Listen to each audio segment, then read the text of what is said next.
Area में एक triangular shape में बड़ा लंबा एरिया, लगभग 3 लाख किलोमीटर स्क्वायर का एरिया, बहुत बड़ा एरिया है ये।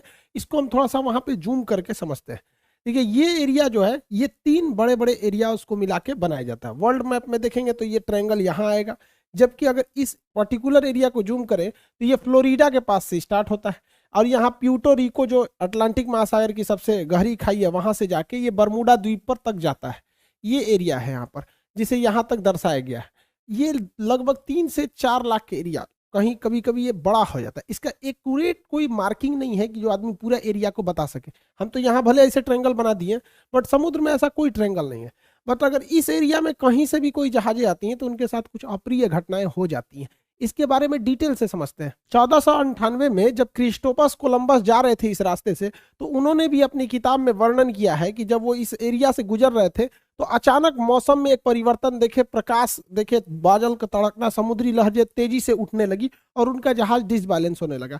इवन कि उस समय देखिए समुद्र में रास्ता दिखाने का केवल और केवल एक ही रास्ता रहता है, कंपास। अब तो सैटेलाइट वगैरह आ गए हैं, बट कंपास ही उस समय एक ही रास्ता होता था जो हमेशा नॉर्थ डायरेक्शन की ओर मूव करता रहता है। वो बता देता है कि इधर की ओर उत्तर दिशा है, तो इसके थ्रू आदमी जा सकता था। तो यहाँ पे कंपास काम करना बंद कर देता था। ये कोलंबस ने भी इसको माना है। 1964 में विंसेंट गैडिज ने अपनी पुस्तक में, मैगजीन में बताया था कि ये किस तरह से जहाजों को वगैरह को निगल लेता है। इसलिए इस ट्रायंगल को डेविल ट्रायंगल या फिर रहस्यमयी ट्रायंगल कहा गया। यहाँ जाने के बाद जहाजों में अचानक परिवर्तन देखा, इंजन काम नहीं करेगा, जहाज धंसने लगेगी, कोई तैरना चाहेगा तो तैर नहीं पाता है, अजीब अप्रिय घटना होगी और अचानक ही हो जाती थी। और ये जहाज डूब के कहां जाते थे तब ये भी नहीं पता चलता था किसी को। यूं तो यहाँ हजारों घटनाएं हुई हैं, कुछ फेमस घटना देखते हैं। अगस्त 1942 में अमेरिकी नौसेना के जहाज अपने रूटीन एरिया पे थे, सब उन्हें बम्बार्डमेंट करके लौटना था इसी बरमूडा ट्रायंगल के ऊपर से, लेकिन अचानक उनका संपर्क रेडियो स्टेशन से टूट जाता है। उसमें लगे हुए इंस्ट्रूमेंट काम करना छोड़ देते हैं, उनका नेविगेशन सिस्टम पूरी तरह फेल हो जाता है। सब में एक कॉमन समस्या देखी जाती है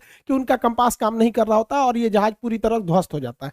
इसको खोजने के लिए 2 दिन बाद रेस्क्यू टीम जाती है। रेस्क्यू टीम का भी पता नहीं चलता है क्योंकि वो भी उसी रास्ते से जा रही होती है जहां से उनका लास्ट लोकेशन ट्रेस किया गया था। रेस्क्यू टीम का भी पता नहीं चल पाता है। उसके बाद ठीक 6 महीने बाद दिसंबर 1942 को फिर अमेरिकी नौसेना का जहाज विमान उड़ान भरता है और फ्लोरिडा से जब उड़ान भरता है और बरमूडा ट्रायंगल से ऊपर जाता है तो ये बमवर्षक जहाज भी रडार से गायब हो जाता है। और इसके सामने भी सेम समस्या आती है। पायलट बताता भी है रेडियो सिग्नल पे कि मेरा कंपास काम नहीं कर रहा है, नेविगेशन सिस्टम काम नहीं कर रहा है, मौसम पूरी तरह से खराब है। ये भी ध्वस्त हो जाता है।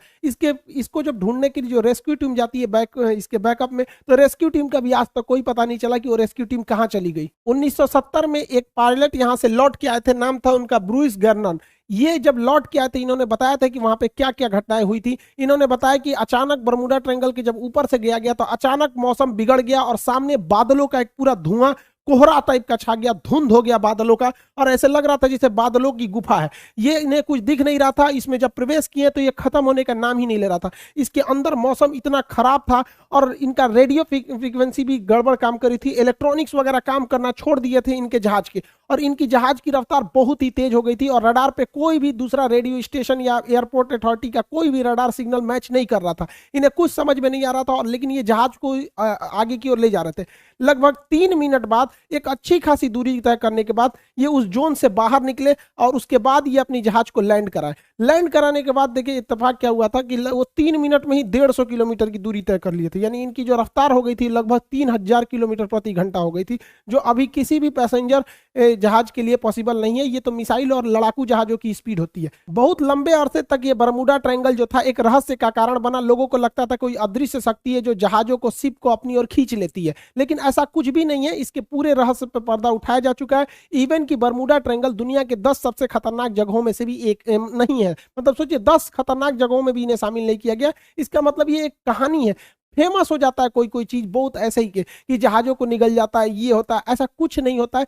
यहाँ कुछ नेचुरल घटनाएं होती है, कोई सुपर नेचुरल नहीं है जिसका लॉजिक भी अवेलेबल है। सबको हम लोग समझते हैं। जो जहाजों का मलबा गया वो नीचे समुद्र के तल पे, देखिए यहाँ जो एरिया है बरमूडा का जो एरिया, इस एरिया के नीचे ज्वालामुखी है सब, और ये ज्वालामुखी विस्फोट करते हैं सब। जब भी ज्वालामुखी विस्फोट होता है तो कुछ जहरीली गैसें निकलती हैं, इसमें मीथेन वगैरह की मात्रा निकलती है।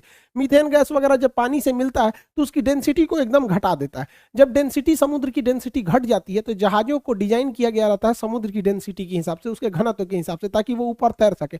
डेंसिटी घटने की वजह से अचानक वो नीचे धंसने लगती है, और यही वजह है कि वहां अगर कोई तैरने की भी कोशिश करता है तो नहीं तैर पाता है, क्योंकि उनका घनत्व घट जाता है। जैसे मच्छर जो होता है मिट्टी तेल के ऊपर, पानी के ऊपर तैर रहा होता है, आप एक ढक्कन मिट्टी तेल मिला देंगे ना, या तो वो मिट्टी की तेल से सूंघने से नहीं मरता, उसका घनत्व तो कम हो जाता है और डूब के उसमें मर जाता है। यही घटना यहाँ डूबने के कारण होता है। दूसरा कारण ये है कि बरमूडा के आसपास का एरिया में छोटे छोटे समुद्री पहाड़ हैं सब इस शेप में। जब हवाएं इस पहाड़ से टकराती हैं तो उनमें एक हलचल होने लगता है, जिस हलचल से यहाँ पे एक बवंडर, एक चक्रवात उत्पन्न हो जाता है, और ये बादलों को और वहां के समुद्र के जल को पूरी तरह लहर में बदल देते हैं। और इसमें अगर कोई हवाई जहाज या कोई शिप आ जाता है तो उस चक्रवात के बीच में फंस जाता है, जिससे कि इसमें घटना हो जाती है। पानी वाली जहाजों के डूबने का तीसरा जो कारण है वो बड़ा सिंपल है, समुद्र के अंदर की पहाड़ियां। समुद्र के अंदर